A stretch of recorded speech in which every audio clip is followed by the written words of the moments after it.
A veces se quiere afirmar alguna doctrina basándose en ciertos textos que pueden ser cuestionados. Es el caso de la doctrina de la Trinidad cuando quiera basarse en un texto de la carta de Juan. Esta porción que miraremos ahora se llama coma juanina, en 1 de Juan, capítulo 5, versículos 7 y 8. Vamos a leer el texto en nuestra Reina Valera 60 y luego hacer el análisis. Porque tres son los que dan testimonio en el cielo, el Padre, el Verbo y el Espíritu Santo, y estos tres son uno. Y versículo 8. Y tres son los que dan testimonio en la tierra, el Espíritu, el agua y la sangre, y estos tres concuerdan. Miremos aquí en esta imagen cómo la porción que aparece en azul, ¿vemos allí? Esto es un aditamento que se agregó en griego tardíamente, ya en el tiempo de Lutero, para justificar la presencia de la Trinidad.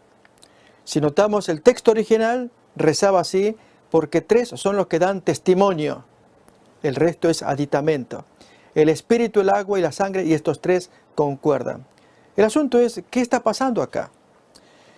Muchas veces leemos el texto bíblico, en este caso Reina Valera 60, cuando comparamos con otras traducciones, modernas especialmente, vemos una alteración. En este caso, falta esta porción que aparece en azul. Y creemos que se trata de algún tipo de conspiración contra la Biblia de ciertos traductores, ya sea la Nueva Biblia, la versión internacional o la de Jerusalén, u otros traductores modernos, que omiten y nada menos que una porción muy importante que trata sobre la Trinidad. El asunto es, ¿se trata de una conspiración o de qué? O ahora incluso hay amigos que intentan defender la Reina Valera 60 porque se basa en una tradición de textos griegos que antiguamente eran valiosos, válidos, pero que descubrimientos modernos muestran que hay textos más confiables por su antigüedad y por la naturaleza del texto en sí, que hace que estos textos tardíos sean menos confiables. Antes de avanzar, comentemos al respecto. En el mundo del Nuevo Testamento griego podemos sintetizar diciendo que hay dos escuelas de manuscritos.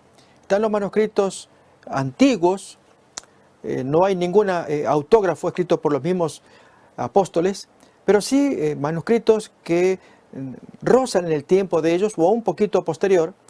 El más antiguo es una pequeña porción de San Juan capítulo 18, que dataría del año 125, un papiro que se encontró en Egipto, y mirando el tipo de escritura y lógicamente la cercanía del lugar de origen, se supone que la fecha de redacción pudo haber sido el 125, lo que probaría que el Evangelio de Juan, siendo el más tardío, fue escrito en el primer siglo, fines del primer siglo, contra teorías de cierto tiempo anterior, que creían que el Evangelio de Juan procedía del siglo III o IV, muy tardíamente. Y este manuscrito contradijo esa postura. Entonces hablamos de manuscritos muy antiguos, pero aquí que hay manuscritos más tardíos, que son copia de copia de copia. Y entonces a la hora de investigar ambas escuelas de escritos, esta tardía, que con el tiempo se llamó textus receptus, que significa texto recibido, se notan falencias. Y este es un ejemplo. Vamos a ver a continuación, miren el comentario que hace Bruce Metzger en su volumen Compañero del Nuevo Testamento Griego, cuando sociedades bíblicas y otros organismos se unieron para no solamente producir un texto griego científico, sino comentarlo también. Y Metzger era el encargado de ello. Noten aquí lo que dice: el pasaje está ausente en todos los manuscritos griegos conocidos, excepto 8 manuscritos griegos, y estos contienen el pasaje en lo que parece ser una traducción de una recensión tardía de la Vulgata latina. Así que tampoco diríamos que es un original griego, sino una traducción de un latín, es decir, a la hora de ponerlo al griego, a veces usamos esa expresión, al inglés de ese tiempo, ya sea el griego, dependiendo qué época, o el latín también. Pero lo cierto es que el texto original sería un texto latino, pero se hace una recensión y una traducción al griego. 4 de los 8 manuscritos contienen el pasaje como una variante de lectura. escrita en el margen como una adición posterior al manuscrito. Y este detalle sí es importante. Esto es, cuando en la antigüedad se pasaba de generación en generación un texto, un manuscrito, lógicamente no podía soportar tanto tiempo el uso que entonces se escribían nuevas copias y así la vieja se iba perdiendo, ajándose, en algunos casos se destruía, en otros quedaba conservada como pequeños trocitos que después descubrimientos arqueológicos logran sacar a luz. En este caso se nos está diciendo que en 4 de esos manuscritos griegos contienen una variante pero anotada al margen, como cuando el pastor va a predicar un sermón y en su Biblia al margen le pone alguna idea, un pensamiento propio para enriquecer su sermón. Podría pasar como una nota adicional. Bien, lo cierto es que si imaginamos esa escena, este predicador en su Biblia le pone alguna nota pequeña y la Biblia con el tiempo pasa a manos de otra gente y el que va a hacer la nueva Biblia, la nueva escritura de ese texto, recordemos que antiguamente era todo a mano hasta que se inventa la imprenta. Por lo tanto, al tomar el texto primero escrito y la nota adicional, el siguiente compilador toma todo junto y lo pone en el texto. Bueno, esto es lo que pudo haber pasado con esta coma juanina, porque acá claramente se nos dice que en 4 de los 8 manuscritos que trae el griego muy tardío, aparece como una nota escrita al margen del texto, como una adición. Esto es para que el predicador tenga una idea homilética de pensamiento para poder predicarlo. Leyendo el texto, él pueda agregar un pensamiento interesante. Vamos a ver entonces cuáles son esos manuscritos. Miremoslos. El manuscrito número 88, que tiene una variante de lectura, variant reading. Una variante de lectura en una mano del siglo XVI, agregada al Códice Regio de Nápoles del siglo XIV. También el manuscrito 221, también en forma de variante de lectura, que se añade a un manuscrito del siglo X en la Biblioteca Bodleiana en Oxford. Otra variante de lectura, la 429, añadida a un manuscrito del siglo XVI en Wolfenbüttel, el lugar que miramos ahí. Y una variante de lectura más, añadida a un manuscrito del siglo XVI en Nápoles. Notemos que estos textos griegos son muy tardíos. No aparece ninguno que haya sido escrito desde tiempos de los apóstoles o posteriores, siglo II, III, etcétera, que contengan la carta de Juan. Aún más, en un manuscrito del siglo XVI, en el Escorial, España, en un manuscrito del siglo XVIII, influenciado por la Vulgata Clementina, en Rumania, pero este sí es interesante, y este es el que determinó la inclusión en nuestra Reina Valera. Nos referimos al Códice Montforniano o manuscrito Gregory 61 del siglo XVI, y aún incluso se sabe ya el año también en que fue compuesto. ¿Por qué? Porque aparece ya en la 3ª edición de Erasmo. Erasmo había publicado su flamante Nuevo Testamento griego, recién inventada la imprenta, en las 2 primeras ediciones, 1516-1519, y recibió la crítica de sus colegas y eruditos, diciéndole por qué no había incluido en su texto griego haber puesto la coma juanina. Hoy la conocemos como coma juanina. Y entonces Erasmo respondió que lo haría si aparecía algún manuscrito. Él hurgó, buscó manuscritos, no había aparecido. Y ahí fue cuando se fraguó. Y ahí entonces uno dice, ¿qué pasó acá? Ya se calcula entonces en el año 1521, porque en el año 1522 allí Erasmo publica y supuestamente se le entregó un manuscrito griego, pero compuesto amañadamente allí pocos meses antes. Esta es la historia de este Códice Montforniano, manuscrito 61. Notemos, no suena agradable que para justificar un texto que aparecía como nota al margen, ya en otros manuscritos, ahora ponerlo como texto inspirado de Dios. Si bien el pensamiento ya era conocido muy antiguamente, tanto que autores latinos lo hablaban, pero uno quiere ver el texto griego, y no había ningún texto griego hasta que aparece uno formalmente para que Erasmo lo publique en el año 1522, que va a ser finalmente el texto Receptus, que es el que va a prevalecer a lo largo del tiempo, un texto tardío y que es la base de nuestra Reina Valera 60. Vamos a ver a continuación, miremos esta imagen. Aquí aparecen entonces el texto en las dos escuelas. Lo que aparece en negro sería la escuela crítica. Esto es los manuscritos muy antiguos, tempranos, del tiempo de los apóstoles. Esto constituyen papiros, pergaminos, leccionarios también, donde prueba la lectura de este versículo. Y lo que aparece allí en un color casi amarronado, no el rojo es la traducción en español, el color casi amarronado, ese es el textus receptus, el texto más tardío. Allí es donde se cuela la coma joanina. Si miramos la imagen allí, dice, porque tres son los que dan testimonio. Y ambos textos, el texto vamos a llamarle crítico y el textus receptus. El texto crítico es lo más antiguo, es el texto depurado, donde se van a quitar las añadiduras, como en este caso que la hubo, estamos diciendo 1521 aproximadamente, la fecha en que se fraguó este documento para darle a Erasmo, ya que estaba publicando, él había anunciado que publicaría su tercera edición, que la publicó en 1522, que fue básica para que Lutero pudiera traducir su Nuevo Testamento al alemán. Y entonces texto crítico, texto depurado, y textus receptus, que es el texto recibido por tradición, y este texto pues tiene mucha cosa que hay que pulir, diríamos texto bruto o no depurado. Y lógicamente la ciencia ahora, al investigar los manuscritos, depura porciones griegas y sale entonces un texto que es más confiable que este texto receptus, que es un texto que no está depurado. Y entonces, ambos textos coinciden en esta expresión, porque tres son los que dan testimonio. Ambos dijimos. Si este es el crítico, el receptus avanza más y agrega lo que aparece en azul allí. En el cielo, el Padre, el Verbo y el Espíritu Santo, y estos tres son uno. Y tres son los que dan testimonio en la tierra. Y ahora sí, ambos textos van a coincidir. El texto crítico, el textus receptus. Y el Espíritu, el agua y la sangre, y estos tres concuerdan. Notemos, allí es cuando ambos textos coinciden, lo podemos ver en la pantalla. ¿Qué significa esto?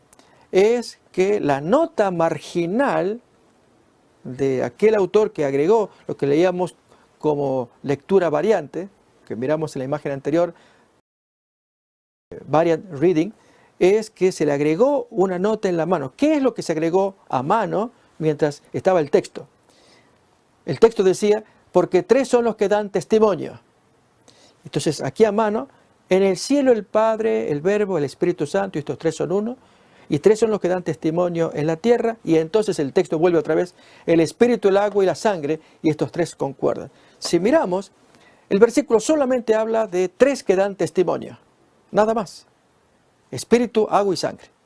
Pero los que agregan notas, que es lícito agregar en una predicación, pero el traductor posterior de una generación o generaciones posteriores toma la nota adicional y se las inserta como que fuera texto mismo también, texto griego. Entonces, originalmente era, tres son los que dan testimonio. El espíritu, el agua y la sangre. Punto. Pero ahora, la nueva lectura va a decir, tres son los que dan testimonio. En la tierra, 1, 2, 3. En el cielo, y entonces continúa, primeramente en el cielo, luego en la tierra. Vamos a ver a continuación la imagen de cómo está en el griego original, bueno ahora, depurado, y nuestra Reina Valera 60 cómo lo traduce. Miremos pues. Así es, claramente. Dice, aunque lo que está en verde es el texto que está, el griego. Hoti treis eisin, hoi martiruntes. Y entonces lo que está en rojo es nuestra traducción en español. Porque tres están siendo los que dan testimonio, los que están dando testimonio. ¿Sí? Muy bien, miremos la línea que sigue. Otra vez lo que está en rojo, el espíritu y el agua y la sangre, y los tres hacia adentro están siendo para ser uno. La traducción al español está un poco complicada porque sigue literalmente el griego. Pero estos tres van a ser uno en esa dirección, van a confluir en uno. Eso es lo que quiere significar. Ese es el original.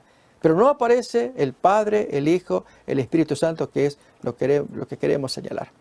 Entonces vamos a ver los comentarios que nos trae Bruce Metzger. ¿Qué pasó con la historia de estos versículos? ¿Cómo es que se insertaron? Leemos ahí. El pasaje no es citado por ninguno de los padres griegos, quienes, si lo hubieran sabido, lo habrían empleado en las controversias trinitarias.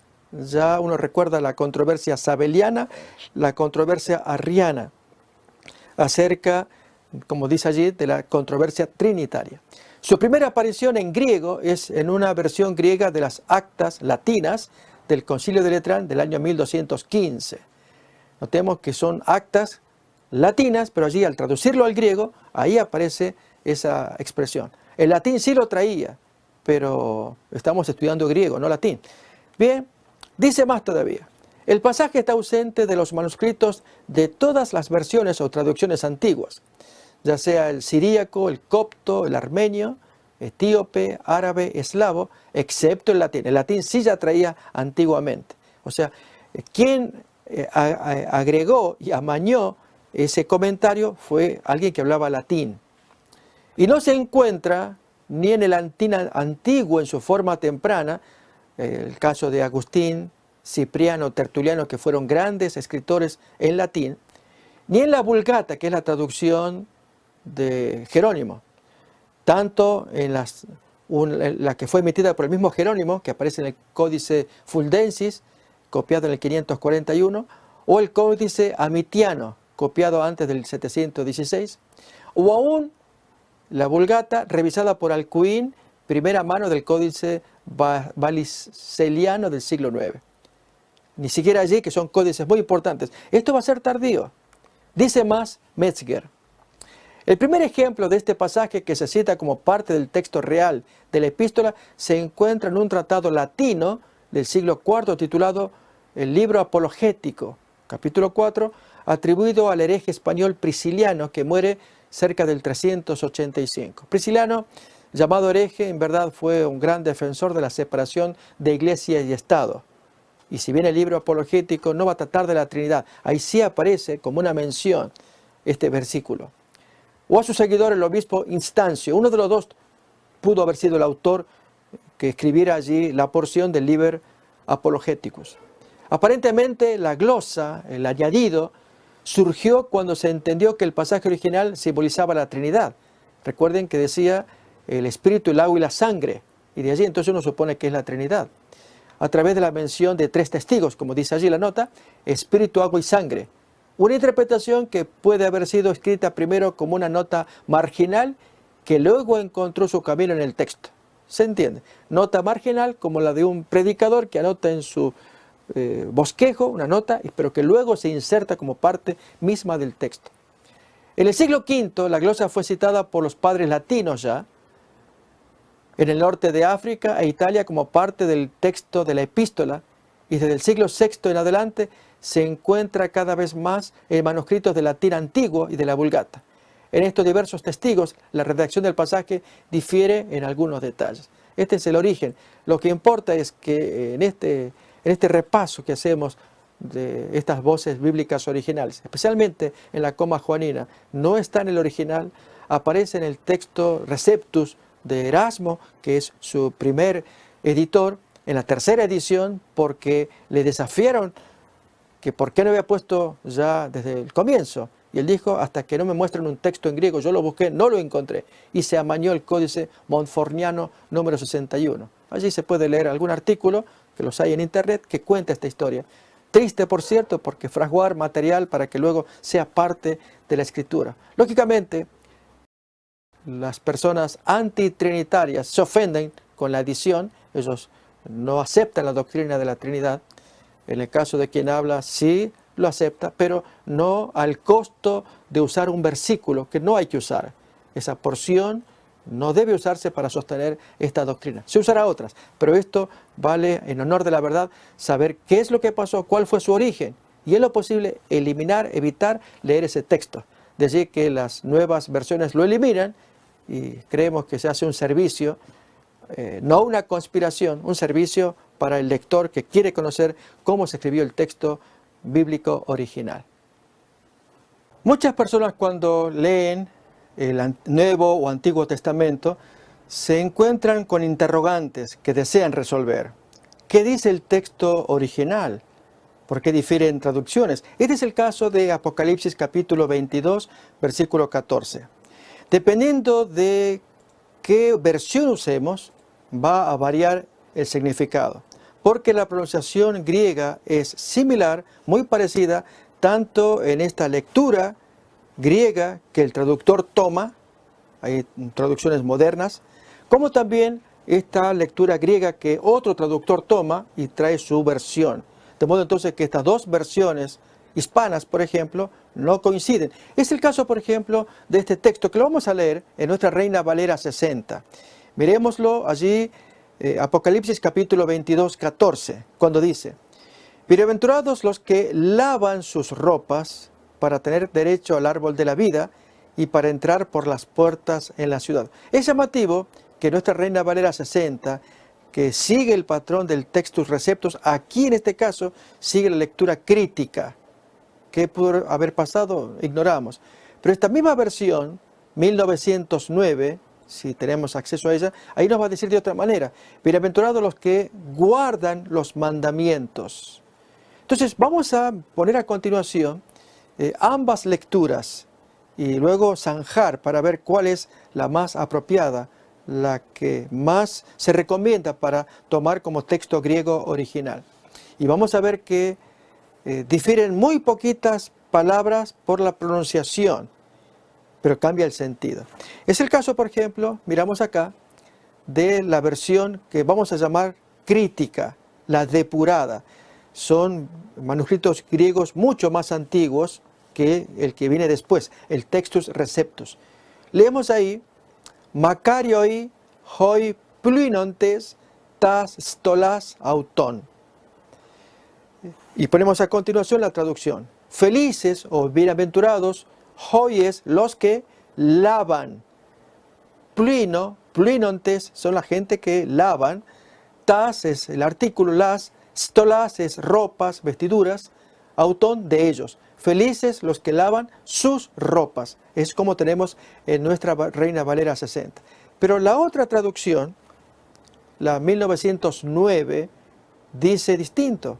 Lo tenemos ahí: Makarioi hoi poiuntes tas entolas autu. Y esto se traduce: felices los que guardan los mandatos o mandamientos de él. ¿Dónde está la diferencia? En dos palabras. Es en el verbo lavar y guardar, respectivamente, y el sustantivo ropas y mandatos, porque suenan muy parecidos. Notemos: pluinontes es lavan, poiuntes es hacen o guardan.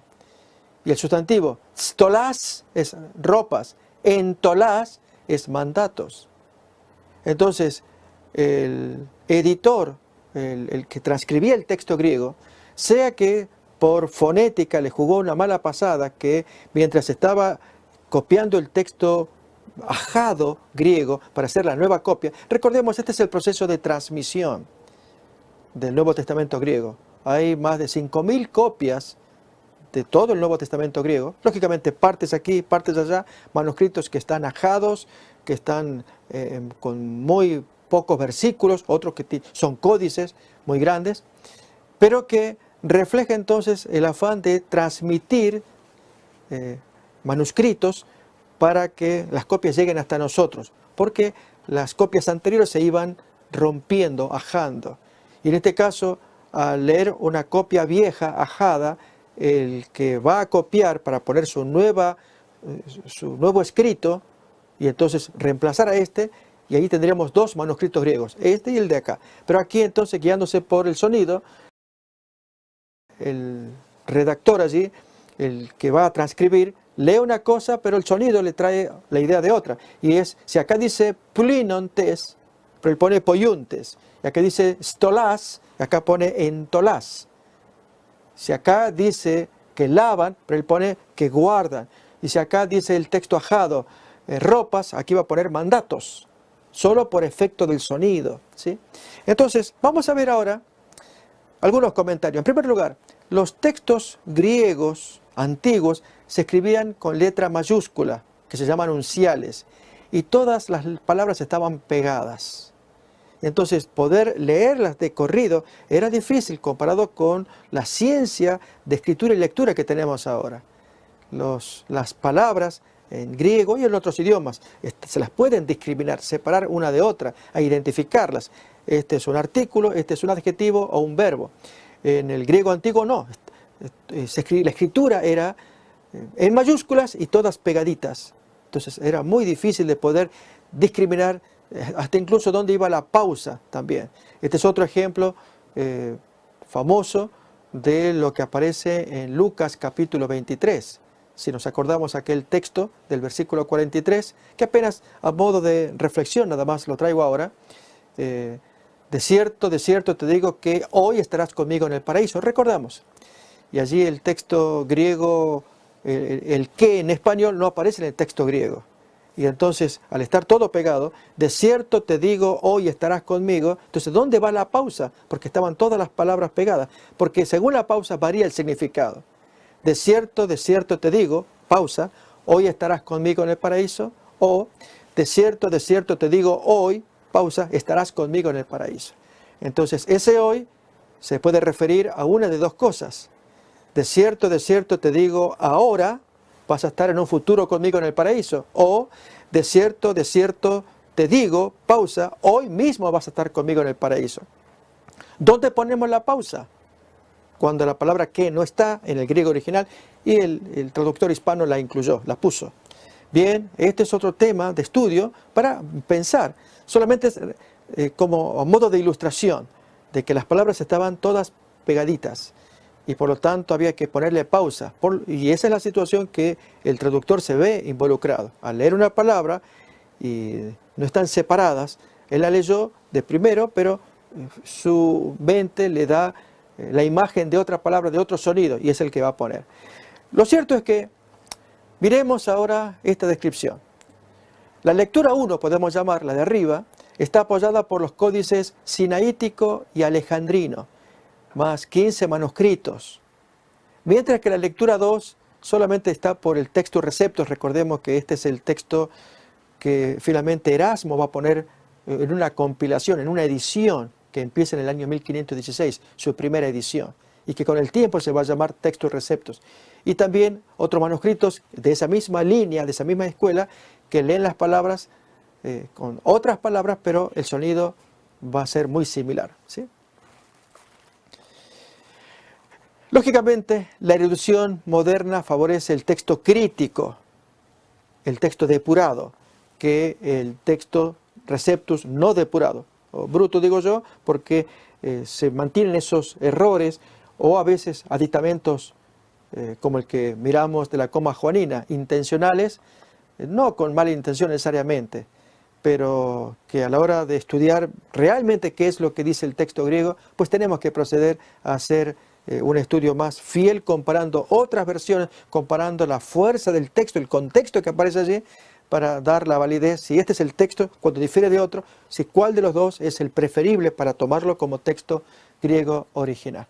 Así pues, hacemos esta reflexión con Apocalipsis 22:14 y veremoslo ahora en otras traducciones, como la que miramos ahora. La Biblia de Jerusalén. Dichosos o felices o bienaventurados los que laven sus vestiduras. Notamos, toma esta lectura, dijimos la primera, la número 1.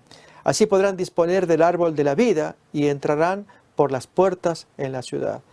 Así como miramos la versión de la Biblia de Jerusalén, vamos a ver otras.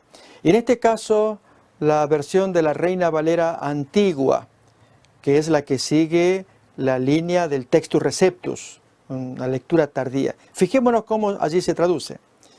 Bienaventurados los que guardan sus mandamientos. En griego diría los poiuntes entolas, en lugar de plinontes stolas. Entonces, bienaventurados los que guardan sus mandamientos para que su potencia sea en el árbol de la vida y que entren por las puertas en la ciudad. Esto muestra entonces que estos traductores de nuestra Reina Valera 1909, recordamos la versión antigua, ellos siguen la línea del Textus Receptus de Erasmo, y así muchas Biblias traducen, siguiendo esta línea, del texto receptus. A diferencia, dijimos, de la Biblia de Jerusalén, que sigue la línea del texto crítico, como vemos ahora también la Biblia de las Américas. Otro ejemplo. Bienaventurados los que lavan sus vestiduras para tener derecho al árbol de la vida y para entrar por las puertas a la ciudad. Lo que importa es que este concepto de guardar los mandamientos, hay quienes piensan que se pierde muchísimo al no poner ese pensamiento. No haría falta recurrir a un texto cuestionado, Apocalipsis 22, 14, porque ya en el 12, 17 de Apocalipsis, allí ya lo dice, que a quienes perseguiría Satanás. Y allí se menciona al pueblo de Dios que guarda los mandamientos. Miremos entonces allí Apocalipsis 12, 17. Entonces el dragón se llenó de ira contra la mujer y se fue a hacer guerra contra el resto de la descendencia de ella, los que guardan los mandamientos de Dios. Ese texto es indiscutible. Nadie lo pone en discusión, en disputa. En cambio, Apocalipsis 22, 14 sí. Y debiéramos procurar, a la hora de citar textos bíblicos, que no traiga problemas en aquellos que quieren saber certeramente cómo pudo haber rezado el texto griego original. Y como decimos desde acá, la erudición moderna favorece el texto crítico por encima del textus receptus. Y coincidimos también. Cuanto más depurado, que se acerque a los originales, que los manuscritos se vayan descubriendo y probando que las lecturas más antiguas son las más favorables que lecturas modernas o amañadas, como estudiamos de la coma juanina. Y así esto nos ayuda a entender por dónde va la línea de la palabra de Dios para que confiemos en ella. Que los estudios que se hacen nos ayudan a tener el texto griego más adecuado y a la vez buscar la traducción hispana más recomendable. Ya estamos escuchando algunas ediciones como la Biblia de Jerusalén, la Biblia de las Américas, la Nueva Versión Internacional. Pueden ser algunas que puedan ser útiles en el estudio de la palabra de Dios. Queremos hacer una consideración especial a una porción bíblica en la que hoy no se está prestando debida atención y se relaciona con los tiempos y cálculos proféticos. Nos referimos a Apocalipsis capítulo 10, versículo 6 y también el 7 para entender el contexto. El tiempo no sería más. Vamos a ver entonces Apocalipsis capítulo 10, versículos 6 y 7. Y juró por el que vive por los siglos de los siglos, que creó el cielo y las cosas que están en él, y la tierra y las cosas que están en ella, y el mar y las cosas que están en él, que el tiempo no sería más. Y versículo 7, sino que en los días de la voz del séptimo ángel, cuando él comience a tocar la trompeta, el misterio de Dios se consumará, como él lo anunció a sus siervos los profetas. Bien, aquí nos queda bien claro que hay un juramento solemne.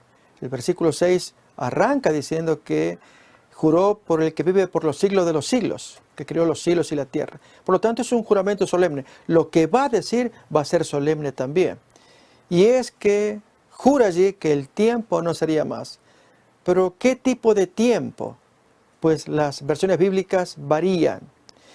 Por empezar, la palabra griega que se utiliza allí es chronos, que significa literalmente tiempo. Pero entonces, vamos a mirar ahora otras traducciones que traducen, y entendemos inadecuadamente, traducen por palabras como demora o dilación. Es el caso, por ejemplo, de la Biblia de las Américas o aún la versión de Jerusalén. Y juró, repasemos esto, este es un juramento solemne, es una parte muy importante de esta exposición. Se trata de un juramento solemne.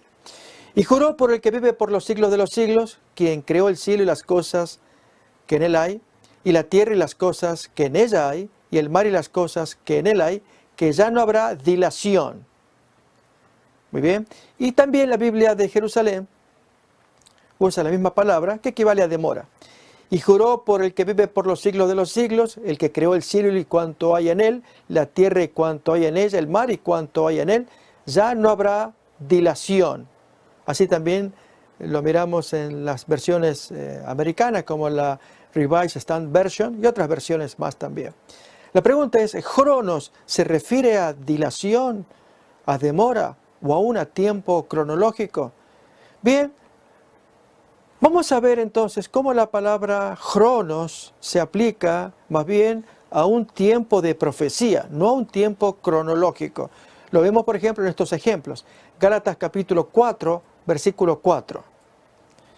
Pero cuando vino el cumplimiento del tiempo, o cronos, Dios envió a su Hijo, nacido de mujer y nacido bajo la ley.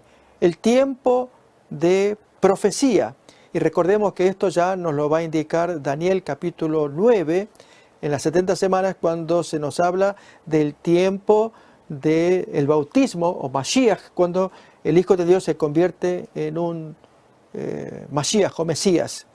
Y además el cumplimiento del tiempo de Miqueas capítulo 5, versículo 2, cuando se dice que nacería en Belén. Y el tiempo profético de ello pues ya está señalado cuando aparece la estrella. Eso también está profetizado en el libro de Génesis, capítulo 49, que el cetro no sería quitado hasta que aparezca esa estrella de Jacob. Recordemos que también es mencionado por Balaam, allí en el libro de Números. Entonces, había un tiempo de profecía en el que aparecería allí el cumplimiento del tiempo, lo dice en Gálatas capítulo 4. Miremos otro ejemplo en Hechos capítulo 3, versículo 21. Aquí en desierto es necesario que el cielo reciba hasta los tiempos de la restauración de todas las cosas de que habló Dios por boca de sus santos profetas que han sido desde tiempo antiguo. La primera expresión, hasta los tiempos de la restauración, son los tiempos proféticos que hablan de una restauración. O capítulo 7, versículo 17 del libro de Hechos. Pero cuando se acercaba el tiempo de la promesa, nuevamente vemos un tiempo o un cálculo profético que Dios había jurado a Abraham, el pueblo creció y se multiplicó en Egipto. Entonces se acercaba el tiempo señalado por Dios, que es un tiempo profetizado. ¿Cuál es la diferencia con el caso del tiempo cronológico? Y aquí viene el punto. El texto bíblico de este juramento de Apocalipsis capítulo 10, versículo 6, ¿habla de un tiempo cronológico o de un cálculo profético? Son dos cosas distintas. Bien, el contexto nos va a indicar que no puede ser un tiempo cronológico como intenta traducirlo la Biblia de Jerusalén o la Biblia de las Américas. Al decir, ya no habrá más dilación. Dilación es una demora de tiempo cronológico. ¿Por qué? Porque el juramento se da en relación a la sexta trompeta. Y todavía no había llegado a la séptima, así que entonces durante la sexta trompeta, que se diga que no habrá más dilación, no, faltaba la séptima. Por lo tanto, no se trata de tiempo cronológico en la sexta trompeta. De hecho, al final del capítulo 10 aparece que el tiempo cronológico continúa cuando se da la orden después de la ingesta del librito dulce amargo. Acordémonos que de eso trata Apocalipsis 10. Y luego que del chasco, del dolor de vientre, diríamos, que tiene Juan por consumir ese libro que lo come, era muy dulce en la boca y amargo en el vientre. En el versículo 11 da la orden que vuelvan a trabajar, a profetizar otra vez. Vamos a ver entonces ese versículo de Apocalipsis 10:11. Y él me dijo, es necesario que profetices otra vez, nuevamente, sobre muchos pueblos, naciones, lenguas y reyes. Y esto va en contra del concepto de dilación. No habrá más dilación, es decir, no habrá más tiempo cronológico o tiempo histórico. Porque acá se dice que sí hay más tiempo histórico o tiempo cronológico para que puedan predicar entonces allí la palabra de Dios. Y un elemento más que ya vamos a mirar las razones por las cuales no creemos que se trata de tiempo cronológico. Primeramente, notemos esto, el juramento solemne fue realizado durante la sexta trompeta, no durante la séptima, la cual se relaciona con el cierre de la gracia. Si se hubiera jurado durante la séptima trompeta, ahí podríamos decir que se trata de tiempo cronológico. Se acabó el tiempo histórico, ¿sí? Segundo concepto para tomar en cuenta. Previo a la experiencia de la ingesta del librito, que abre tiempo cronológico para la predicación. Entonces, el juramento solemne se da previo a la experiencia del librito y entonces se abre tiempo para predicar. Es lo que dijimos, que no puede tratarse de tiempo cronológico, que el juramento que dice no habrá más tiempo, no se refiere al tiempo cronológico porque hay que seguir predicando. Todavía más, es una contraparte de otro juramento solemne, el que aparece en Daniel 12:7. Y aquí viene algo interesante para recordar. Se trata de dos juramentos solemnes. El juramento de Daniel 12, versículo 7, que ahora leemos, y el juramento de Apocalipsis 10, versículo 6. ¿Y de qué tratan ambos juramentos? Hay un juramento solemne porque se jura por el que vive por los siglos de los siglos, que creó la tierra y el espacio. Y el juramento contiene dos elementos.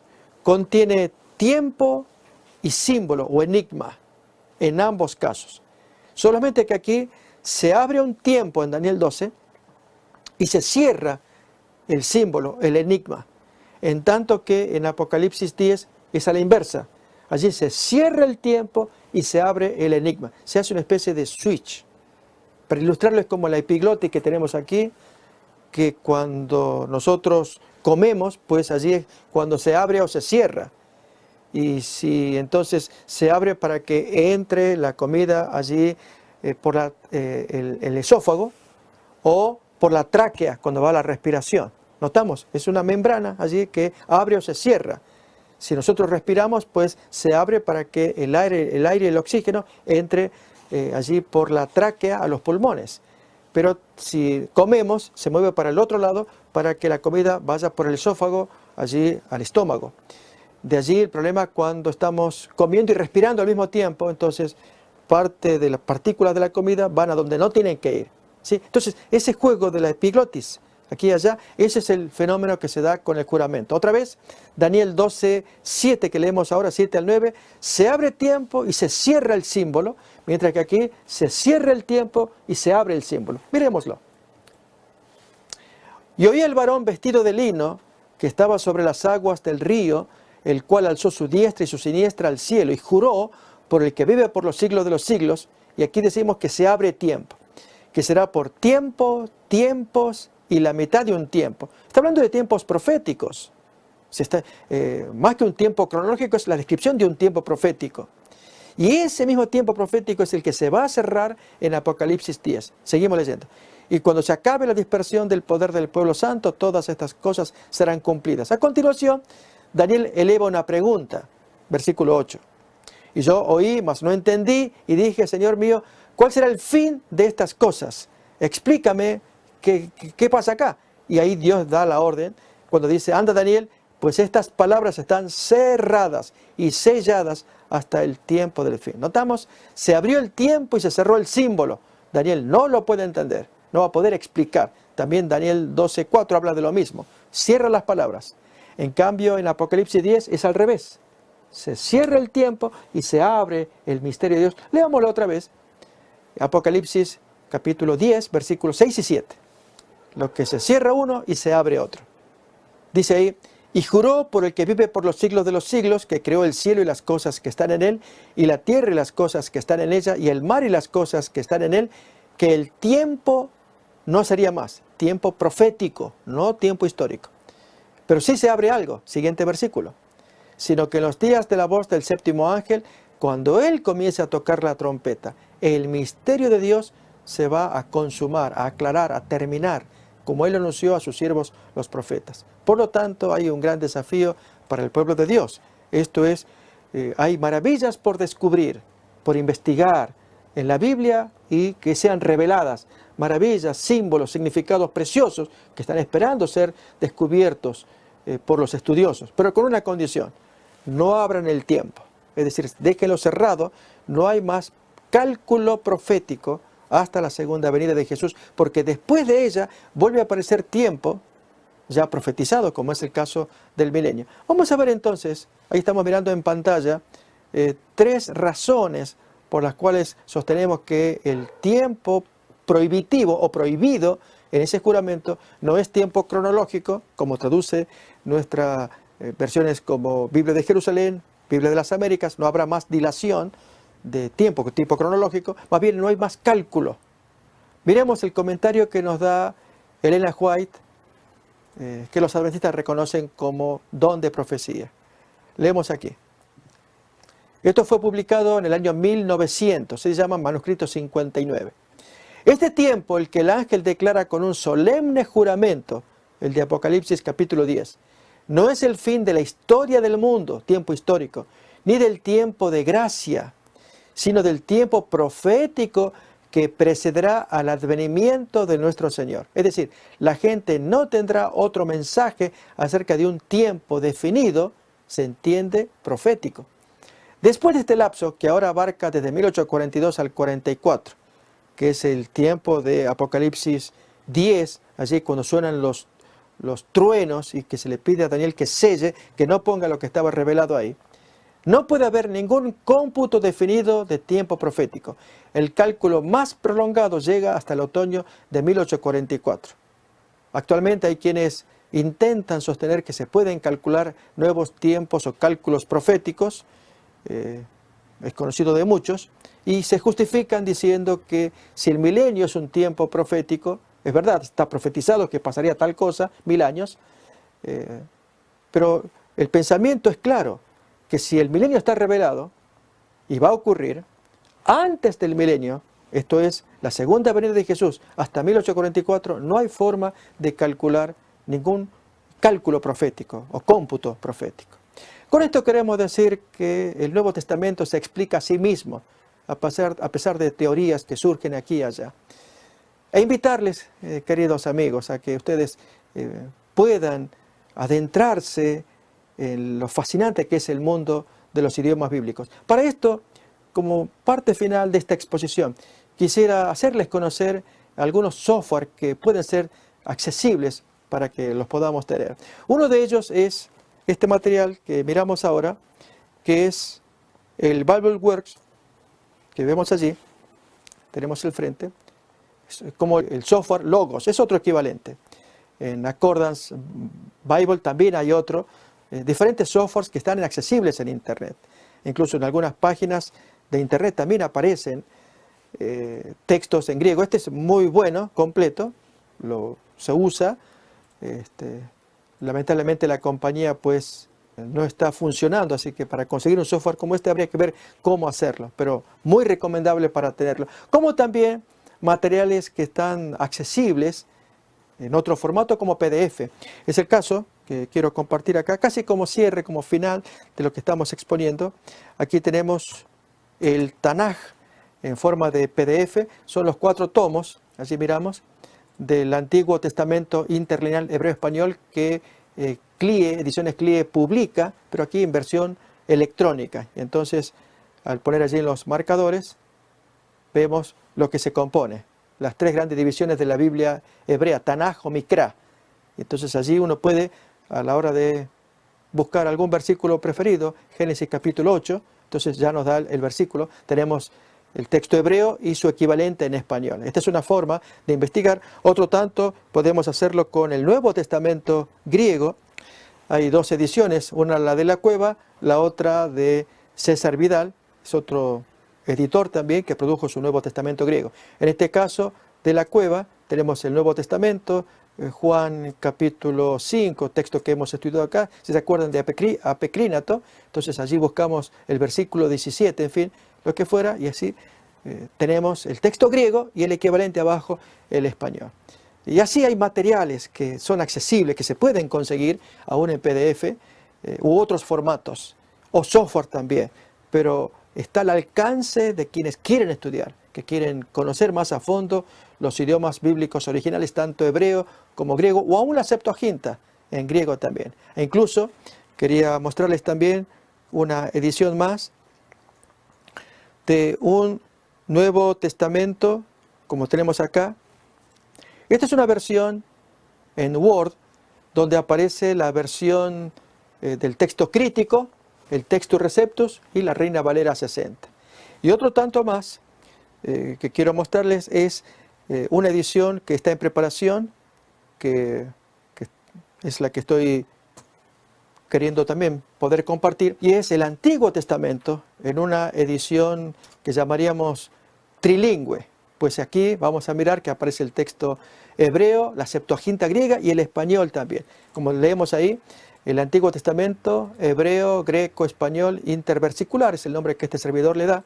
Y entonces aquí, ahí tenemos un ejemplo. El primer versículo de Génesis 1:1, la primera línea está en hebreo, La que le sigue está en griego, que es la Septuaginta, y más abajo entonces nuestra Reina Valera 60. ¿Sí? Y así entonces poder estudiar. O sea, es posible hacerlo. Lo único que se necesita es el combustible del entusiasmo. Querer aprender, buscar y entonces descubrir y, como en este caso, ver riquezas agradables en el estudio de la palabra de Dios. Dios compensa al estudiante con joyitas que alegran el espíritu y fortalecen la predicación. Para esto, gracias por acompañarnos.